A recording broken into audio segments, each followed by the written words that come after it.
हज़रत अली रडी अल्लाह ताला अन्हु खे राज़ी करण जो तरीक़ो। हज़रत अल्लामा मुहिबुद्दीन तबरी रहमतुल्लाह अलैह हज़रत अल्लामा मुहिबुद्दीन तबरी रहमतुल्लाह अलैह रिवायत कनि था, जंहिंजो मज़मून हीअ आहे त मुस्लमाननि जे चौथे ख़लीफ़े हज़रत मौला अली रडी अल्लाह ताला अन्हु जी खिलाफ़त जो दौर हो। हिकु ॾींहुं पाण बाज़ार विया, उते पाण ॾिठऊं त औरत बिही रोई रही आहे।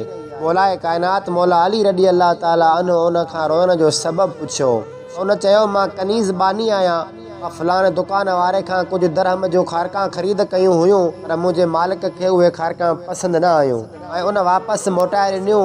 हाणे दुकान वारो ख़ारकां वापसि न पियो वठे, उन करे मां परेशान आहियां। हज़रत अली मुर्तज़ा शेर ख़ुदा रडी अल्लाह ताला अन्हु ख़ारकनि खपाइण वारे सां उन औरत जी सिफ़ारिश कई ऐं फरमायो, ख़ारकां वापसि वठो ऐं हिन वीचारीअ जा दिरहम मोटाए ॾियो। हीअ त बानी आहे, हीअ पंहिंजी मर्ज़ी नथी हलाए सघे। हज़रत मौला अली रडी अल्लाह ताला अन्हु वॾी आजिज़ी वारा हुआ। जीअं अॼुकल्ह थींदो आहे त बादशाह किथे वेंदा आहिनि त मुकमल प्रोटोकॉल सां वेंदा आहिनि, सिक्योरिटी गार्ड गॾु हूंदा आहिनि। हज़रत मौला अली रडी अल्लाह ताला अन्हु सां गॾु अहिड़ी सिक्योरिटी न हुई। पाण आम माण्हुनि वांगुरु ई बाज़ार में वेंदा हुआ। ख़ारकां विकण वारे खेनि कोन सुञातो। हज़रत अली रडी अल्लाह ताला अन्हु जॾहिं औरत जी सिफ़ारिश कई त दुकान वारे माज़ अल्लाह हज़रत अली मुर्तज़ा रडी अल्लाह ताला अन्हु खे धिका ॾिना।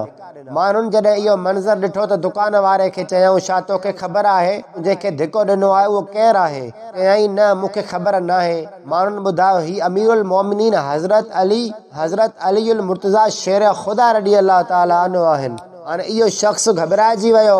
जल्दी उन औरत खां ख़ारकां वापसि वरितियूं, उन जा दिरहम उन खे वापसि मोटाए ॾिनई ऐं हज़रत अली रडी अल्लाह ताला अन्हु जी ख़िदमत में हाज़िर थी आजिज़ी सां अर्ज़ु कयईं, साईं मां चाहियां थो त अव्हां मूंसां राज़ी थी वञो। मौलाए काइनात हज़रत मौला अली रडी अल्लाह ताला अन्हु जन फरमायो, जेकॾहिं मुंहिंजी रज़ा चाहियो था त माण्हुनि जा हक़ पूरा अदा कयो। या अली मुर्तज़ा मौला अली मुश्किल कुशा साहिब लुत्फ़ व अता मौला अली मुश्किल कुशा। आप हैं शेर खुदा मौला अली मुश्किल कुशा है, शहीद बावफा मौला अली मुश्किल कुशा।